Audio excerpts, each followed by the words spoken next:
aqui na mesa, meu instrutor, Coronel Lucena, a deputada estadual Tia Ju, Padre, sua bênção, Padre Sebastião Monteiro, minha amiga aqui, a presidente nacional, a Roseli, e Ana Cristina, verdade.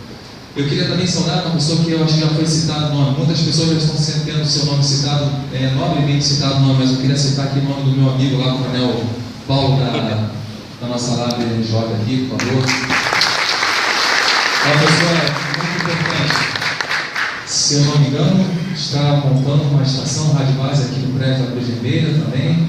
Vamos montar isso daqui, que vai conseguir prover a comunicação não somente para a cidade do Rio de Janeiro, mas para boa parte da região metropolitana, quiçá para o estado todo do Rio de Janeiro e suas fronteiras.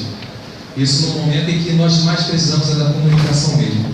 Bom, senhores, para mim é um motivo de muita honra estar aqui, também acompanhado do meu amigo aqui, família, o mestre também, que dá um exemplo enorme, uma força de vontade tremenda.